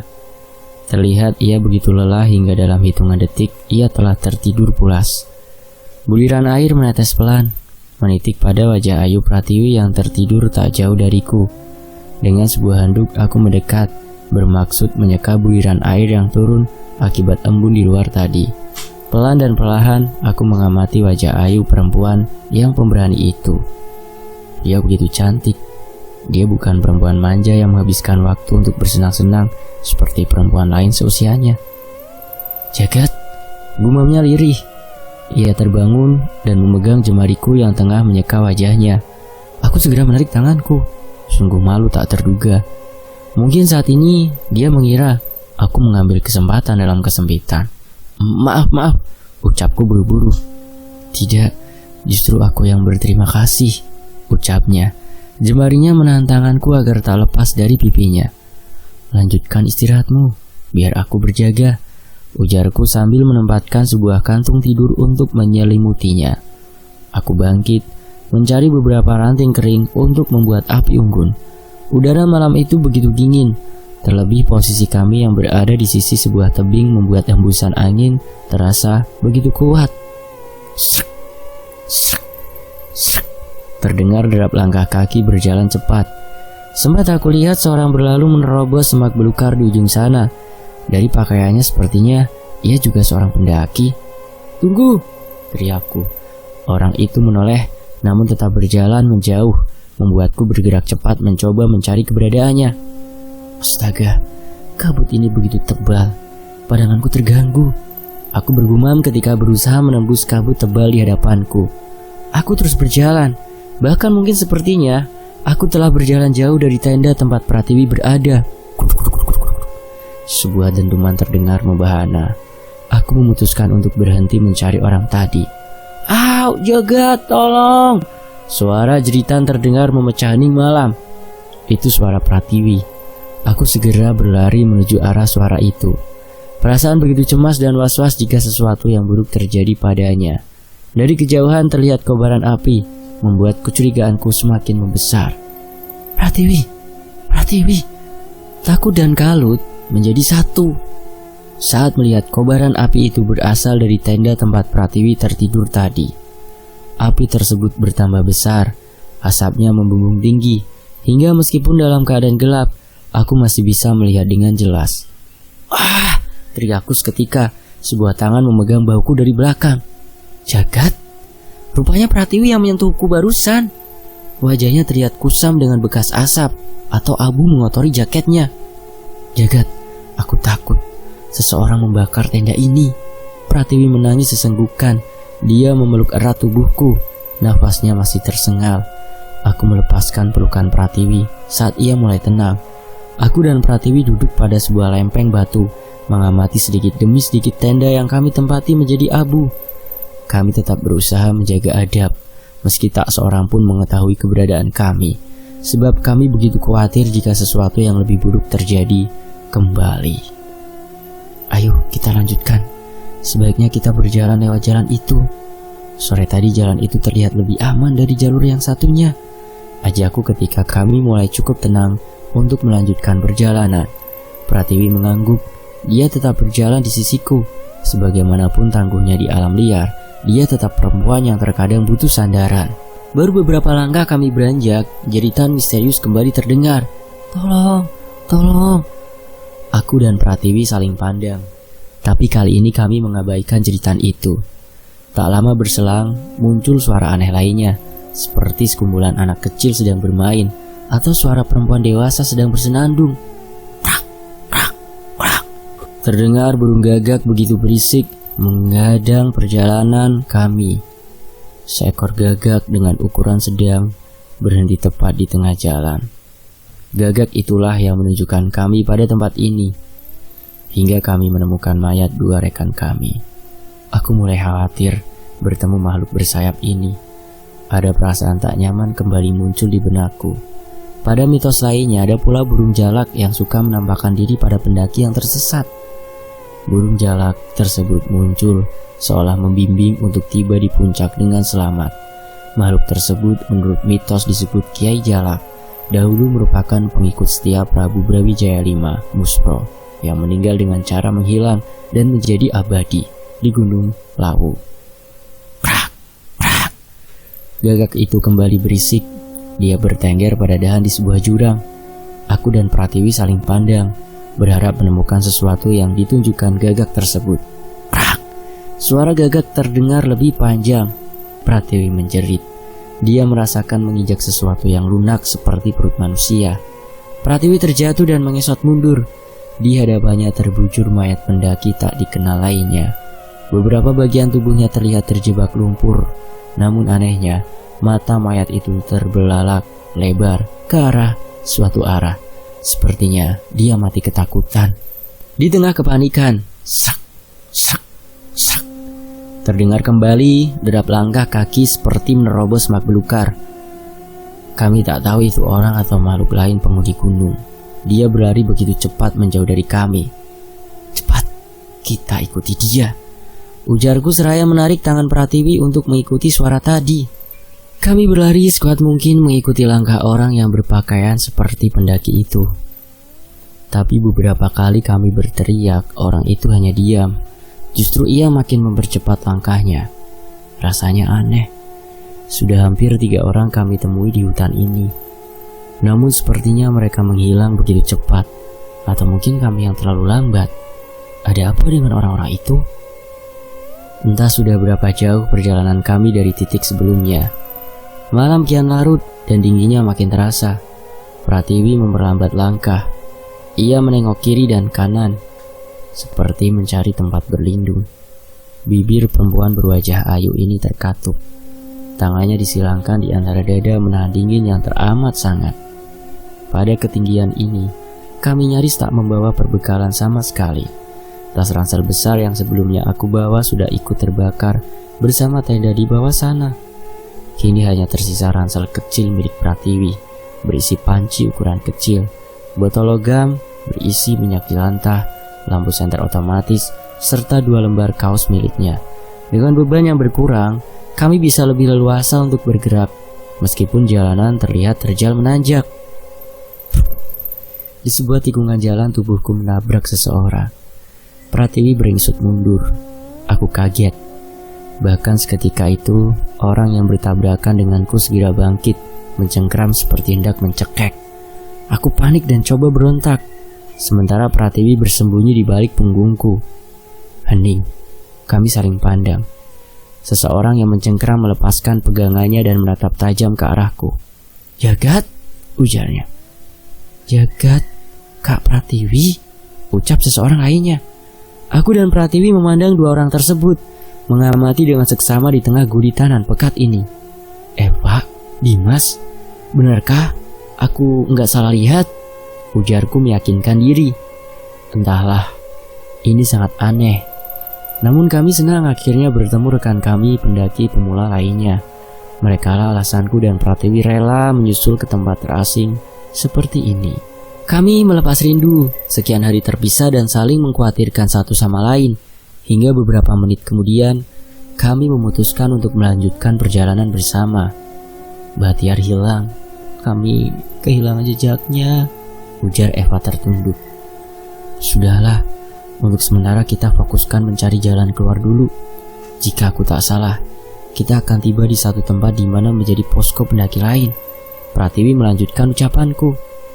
Kami berjalan sekian menit lamanya, menyusuri semak belukar hingga tiba di sebuah padang savana yang cukup luas. Di tempat terbuka akan lebih mudah bagi pendaki lain melihat keberadaan kami. Kami beristirahat dengan berbagi tempat untuk 4 orang. Rasa letih kian tak terkira. Hanya berada di satu tenda yang sama, kami lepaskan lelah selama perjalanan. Kami berempat tertidur pulas beberapa jam hingga sesuatu yang gaduh terdengar di luar tenda.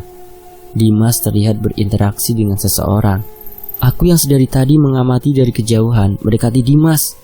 "Beli apa, Den?" ucap perempuan yang tengah sibuk membungkus sesuatu.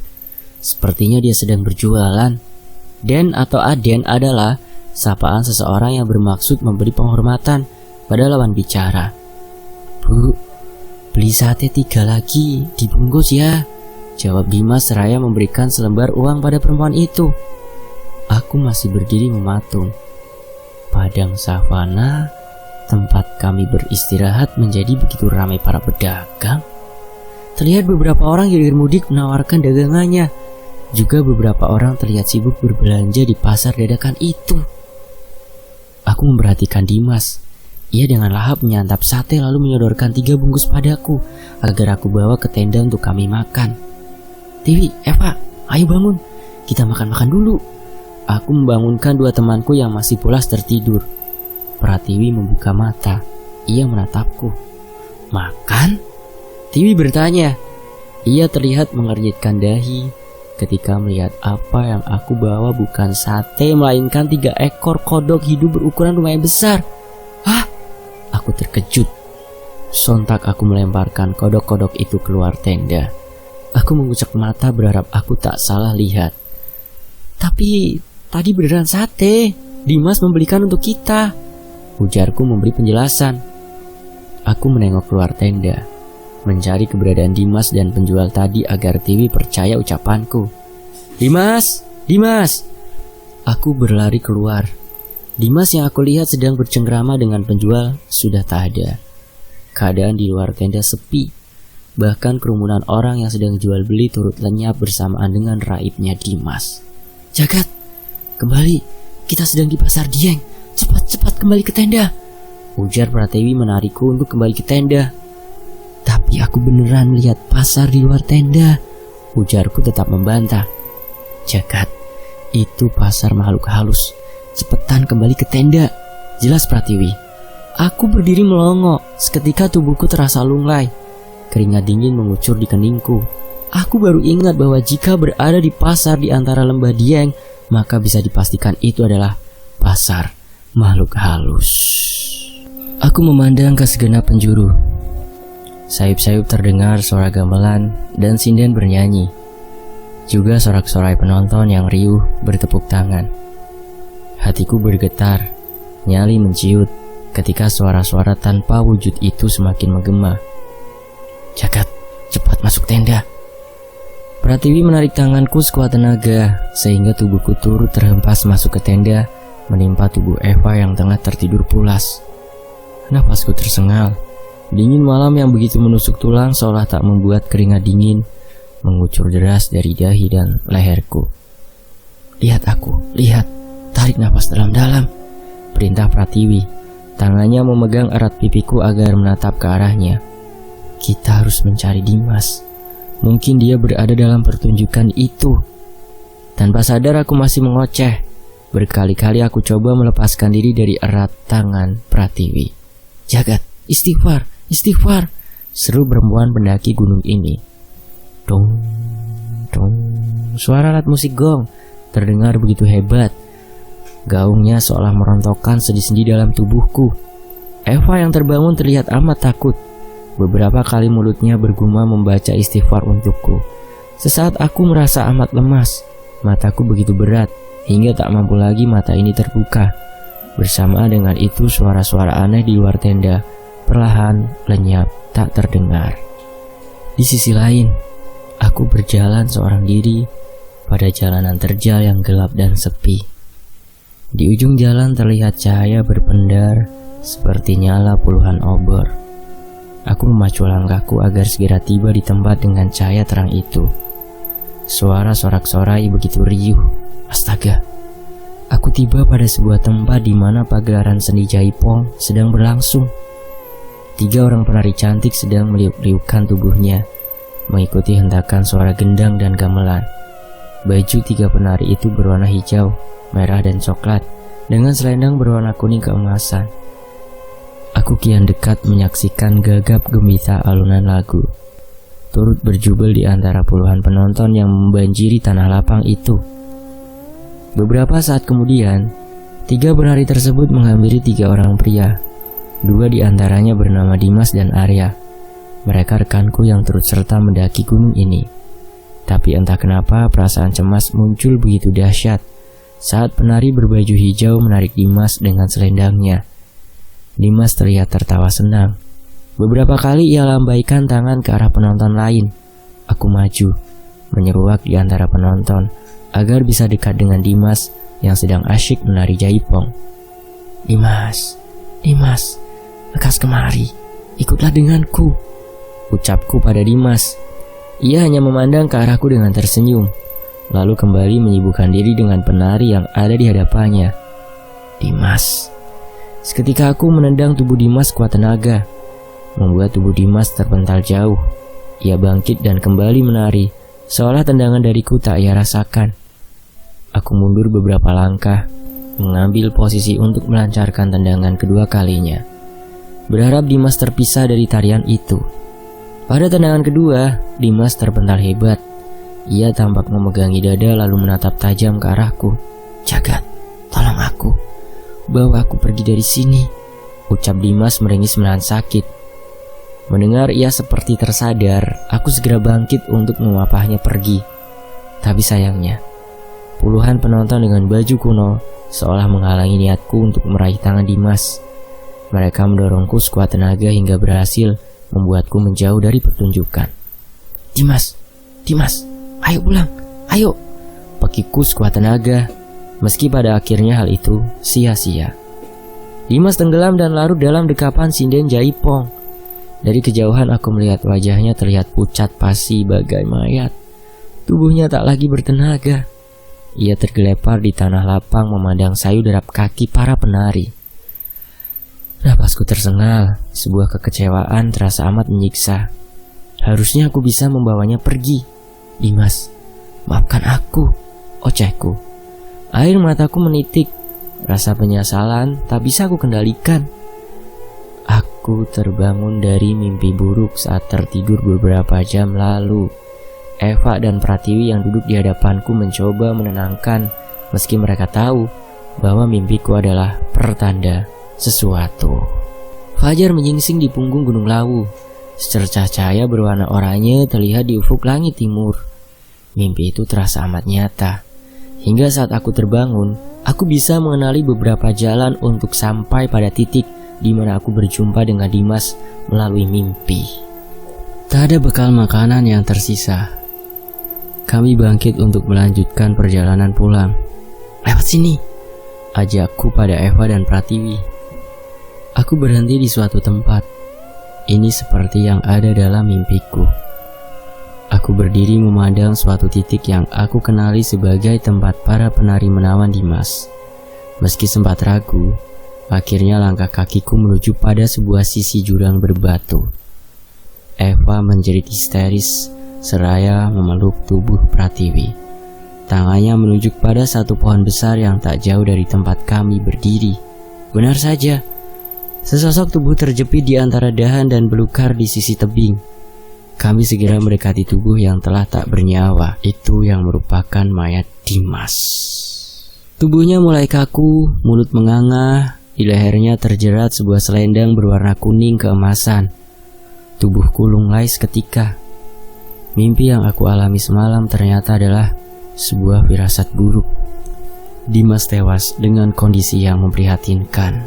Lehernya seperti dicekik dengan selendang. Kami bertiga hanya bisa tertunduk. Tak tahu apa yang harus kami lakukan pada mayat teman kami itu. Kami berjalan menjauh dari tempat itu. Meski beberapa kali tetap menoleh pada mayat Dimas yang seolah meminta diajak pulang. Kami terus melanjutkan perjalanan menyusuri jalan yang terjal. Dengan sisa tenaga yang kami miliki, beruntung kami menemukan sebuah sumber mata air yang mengalir jernih. Kami berhenti untuk minum sepuasnya. Kami duduk melepas lelah. Tak ada kata-kata keluar dari bibir kami bertiga. Hanya saja jika dalam beberapa jam ke depan tak menemukan sumber makanan, mungkin kami akan binasa di gunung ini.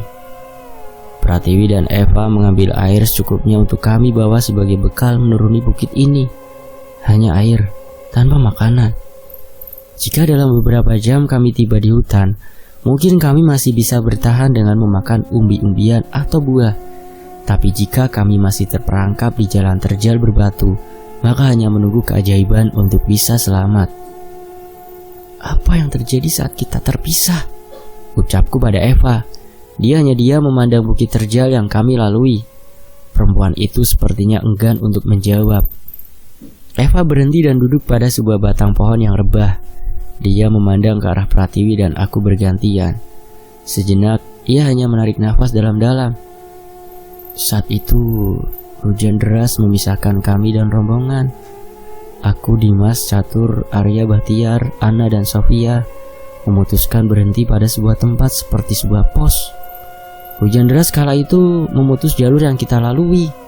Ucapnya perlahan, lalu kembali diam. Saat berteduh, Ana dan Catur memisahkan diri. Bahtiar memergoki mereka bercumbu di belakang posko. Bahtiar begitu marah. Aku masih memaklumi karena Bahtiar adalah mantan kekasih Ana. Tetapi bukan itu yang menjadi pemicu musibah ini.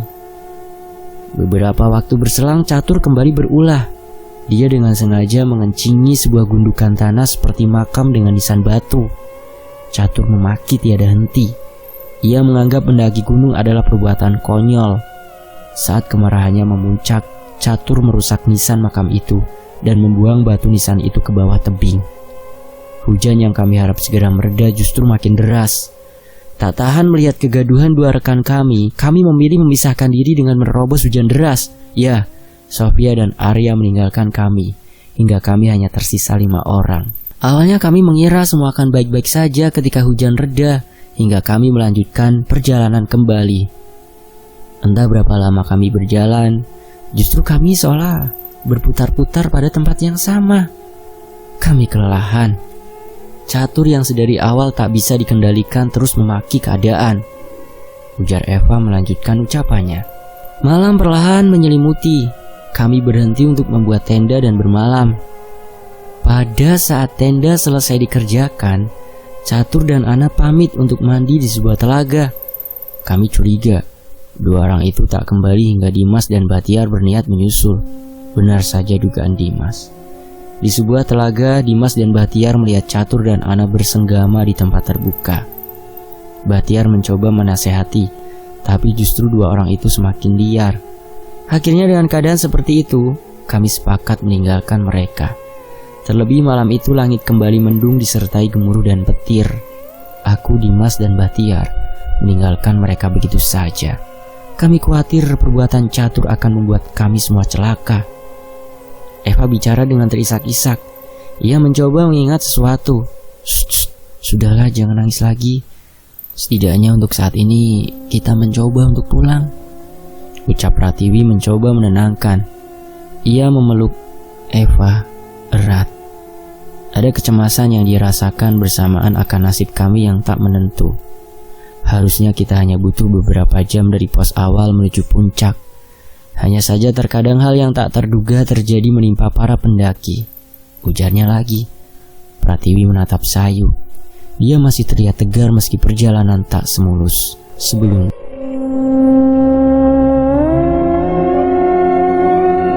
Pulang. Itu adalah tujuan akhir kami.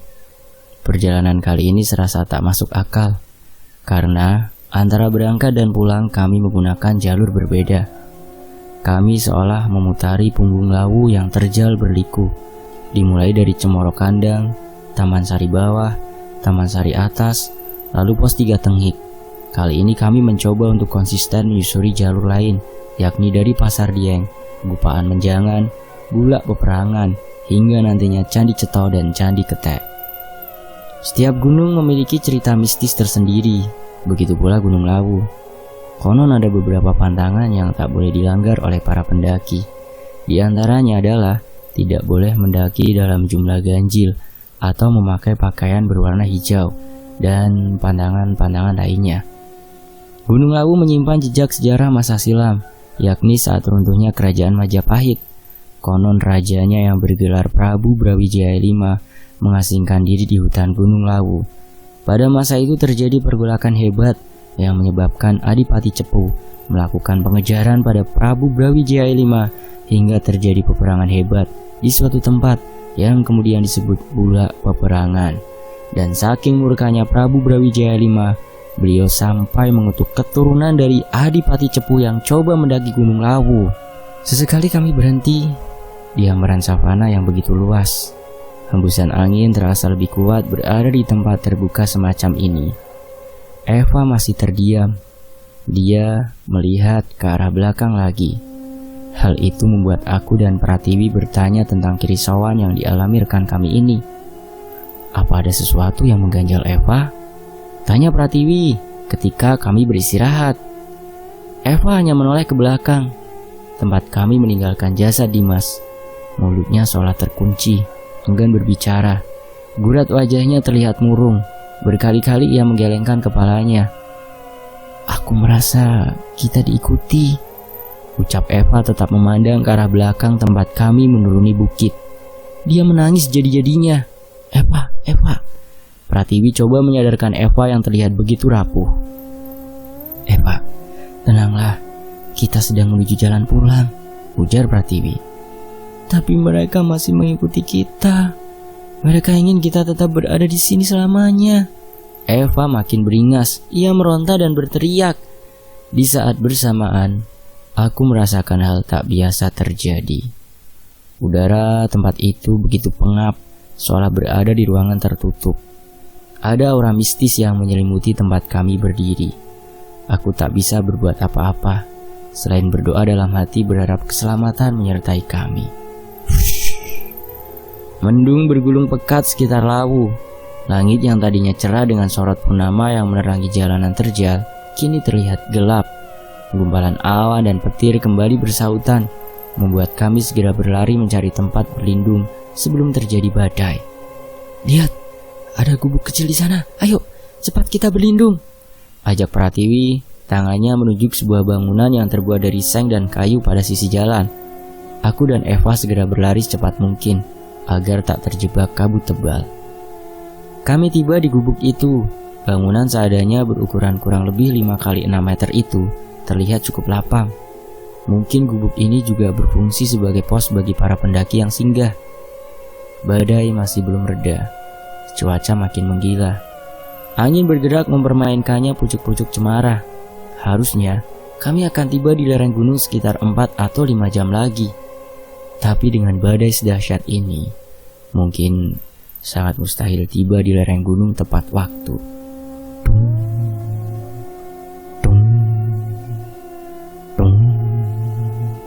Di tengah hujan deras, sayup-sayup terdengar suara gong.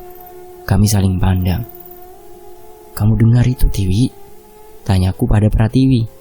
Dia mengangguk dan kembali diam. Mereka menuju ke tempat ini. Eva yang tadinya sudah mulai tenang kini kembali gusar. Mimik wajahnya terlihat amat takut. Siapa yang kamu maksud, Eva?"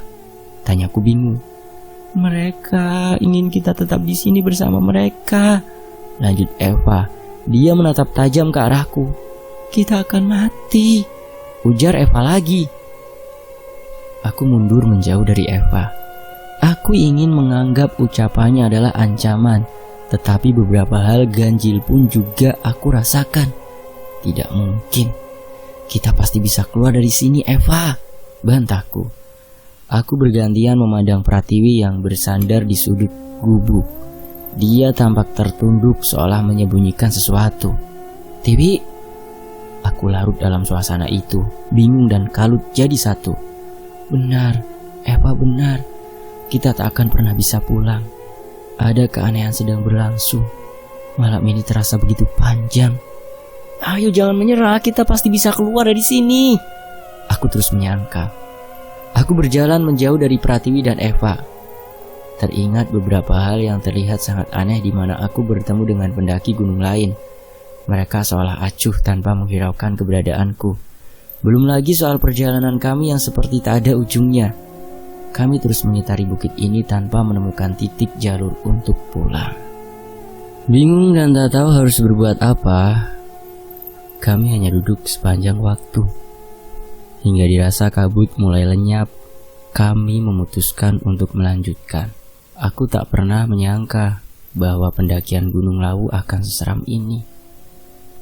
Dari kejauhan, tanpa sengaja pandangan kami tertuju pada ujung jalan. Tampak serombongan orang berjalan. Kami merasa sedikit tenang karena akhirnya kami akan bertemu pendaki lain. Jarak kami dengan mereka mungkin sekitar 300 meter. Tak cukup jauh jika kami mempercepat langkah. Mungkin akan segera menyusul mereka. "Hei, tunggu!" teriakku sekuat tenaga. Mereka terus berjalan tanpa menghiraukan kami. Mungkin hembusan angin membuat suaraku terhalang ke mereka.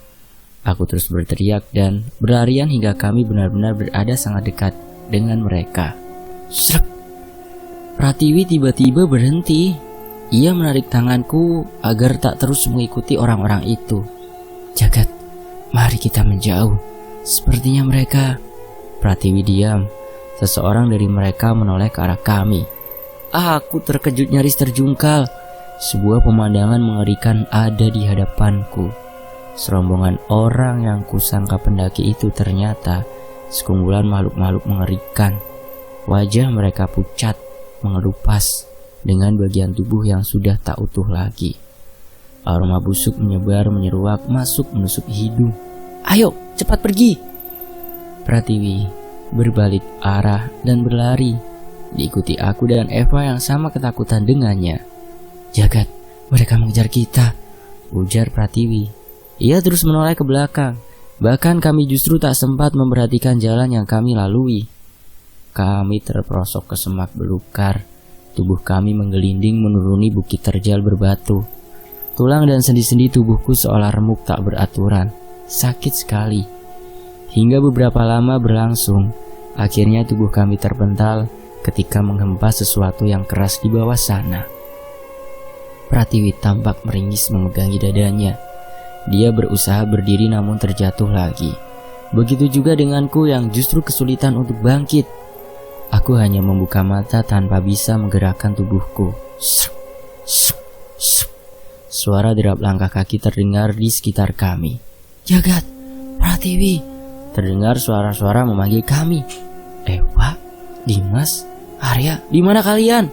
Seru suara lainnya terus memanggil. Suara mereka menggema. Tersirat entah dari mana asalnya. "Mas Pandu, Jagat, bangunlah. Itu mereka mencari kita." "Ya, itu suara Mas Pandu dan kawan-kawan," ucap Pratiwi. Dengan tenaga yang tersisa ia mencoba memberi jawaban. Tolong. Pekiknya suara Pratiwi menggema ke seluruh penjuru bukit. Aku yang tadinya masih kesulitan bangkit, berusaha menarik akar pohon agar tubuhku bisa duduk bersandar. "Tolong, kami terjepit di antara lembah," jeritku. Mataku tak bisa memandang jelas karena tetesan darah dari kepala menghambat penglihatanku. "Tolong!" Pratiwi terus menjerit. "Pratiwi, Jagat, kalian di mana?" Suara Mas Pandu diikuti suara lainnya, terus menyeru. Hal itu berlangsung cukup lama, hingga kami benar-benar kehabisan tenaga untuk berteriak dan merangkak. Pratiwi yang makin lemah mencoba mengesot ke arahku. Dia tersenyum. Aku tahu, ia mulai pasrah. Begitu pula aku. Tak ada yang bisa aku lakukan selain berdoa dalam hati. Aku masih hidup dan cuma itu yang bisa aku lakukan untuk mengharap keselamatan. Mataku perlahan tertutup, merasakan pekat yang teramat sangat. Kepalaku terasa ringan. Sepertinya aku akan menyusul Pratiwi yang sudah tak berkutik beberapa menit yang lalu. Mati? Dengan mata yang terpejam dan tak mampu melihat apapun, telingaku masih mendengar suara-suara yang menyeru pada kami. Meski pada akhirnya suara itu perlahan sirna dari indera pendengaranku. Samar ku dengar suara seseorang bersenandung. Entah bagaimana tubuhku terasa amat ringan, hingga aku mampu berjalan mengikuti sumber suara orang bersenandung tersebut. Pratiwi yang tadinya terlihat berantakan dan kumal akibat terperosok di jurang denganku, kini tampak bersih, wangi, dan wajahnya seolah memancarkan cahaya. "Tiwi, lihat suara itu begitu merdu. Mari kita ke sana." Suara itu begitu menenteramkan hati, ucapku pada Pratiwi. Di sebuah batu besar, di tengah sebuah telaga yang begitu jernih airnya, terlihat seorang pria tua berpakaian serba hitam dengan belangkon di kepalanya. Pria itu berdiri sementara tangannya sibuk mengibaskan secari kain berwarna putih menjuntai di permukaan air. Tempat itu harum. Terlihat sebaran bunga setaman, dupa dan menyan begitu banyak. Juga sesaji di setiap sudut lokasi. "Jagat, Pratiwi!" Tak jauh dari pria tua itu, beberapa orang berteriak menyebut nama kami. Kali ini kami bisa melihat dengan jelas siapa saja mereka. Tampak Mas Pandu, Mbak Gendis, Purwanto, Aji, dan Ratri. Mereka adalah senior mapala di kampusku. Sibuk bergerak ke sana kemari, memeriksa tebing, celah batu, dan semak belukar seperti mencari sesuatu. "Itu mereka!" ujar Mas Ari menunjuk satu arah. Hal itu membuat mereka semua berlarian menuju tempat yang ditunjukkan Mas Aji tadi. Aneh, kenapa mereka tak melihatku? Padahal aku hanya berjarak beberapa meter dari mereka. Tempat itu begitu ramai, tak hanya rekan mapala saja. Beberapa warga dan semacam tim SAR terlihat menyebar ke segala penjuru. Perasaanku mulai tak nyaman ketika Mas Pandu dan Mas Aji menuruni celah sempit sebuah semak dengan bantuan tali tambang. Beberapa orang menuruni celah itu, sedangkan yang lain memegangi tali. Aku yang mengamati mereka sontak tersentak kaget. Sesosok tubuh mereka tarik ke permukaan. Itu Eva.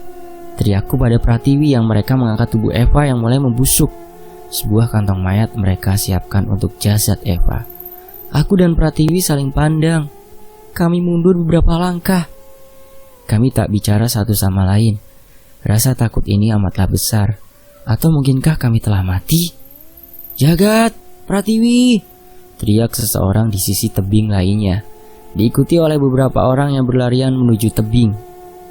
Cepat, sepertinya mereka kritis, ujar Mbak Ratri salah satu anggota Mapala. Aku dan Pratiwi turut kaget, berlari ke tempat orang berkerumun. Perlahan tubuhku terlihat terkapar tak begitu jauh dari tubuh Pratiwi yang tergelepar. Aneh, aku melihat tubuhku sendiri. Dalam keadaan bingung, aku dan Pratiwi saling bergandengan tangan, mengikuti proses evakuasi itu. Sesuatu yang kuat menarikku. Aku seperti terserap ke satu dimensi. Tubuhku terserap bagai serpihan debu. Kuat sekali. Aku terbatuk. Kepalaku pening sekali. Lihat, dia mulai sadar, ujar seseorang. Aku membuka mata, merasakan udara begitu dingin. Aku melihat Mas Aji, Mas Pandu, dan teman lainnya mengelilingiku. Jagat, kamu akan segera pulang, ucap Ratri memandangku. Tangannya sibuk memakaikan baju dan jaket menyelimuti tubuhku yang setengah telanjang. Sementara tak jauh dariku, tampak Pratiwi yang juga siuman. Dia terlihat lebih bugar dariku, hanya saja dia terlihat linglung. Apa yang terjadi, Mbak? Tanyaku pada Ratri. Dia tak menjawab apapun. Jagat, kami telah melakukan pencarian ke seluruh penjuru tebing dan jurang selama 7 minggu. Syukurlah akhirnya kami menemukan kalian selamat, ujar Aji menjawab pertanyaanku. 7 minggu?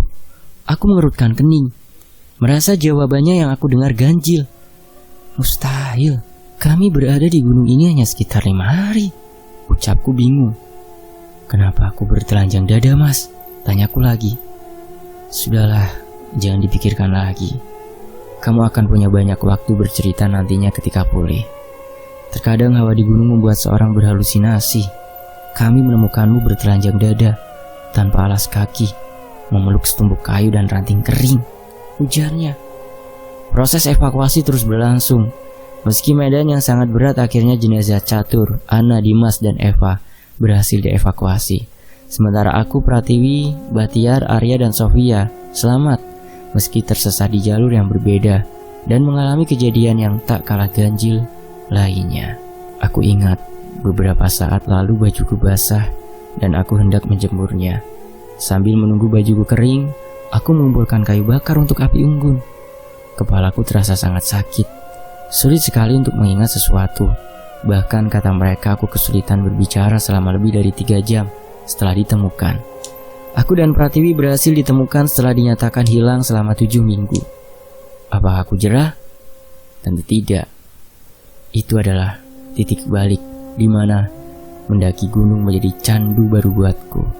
Selalu ada niat di hatiku menziarahi mereka yang telah hilang atau meninggal di gunung, ataupun segera datang untuk menyatu, mengagumi karya Maha Agung dari Sang Pencipta. Pengalaman itu aku anggap sebagai hukuman yang setimpal karena jauh sebelum ini terjadi, aku selalu berpikiran negatif pada para pendaki.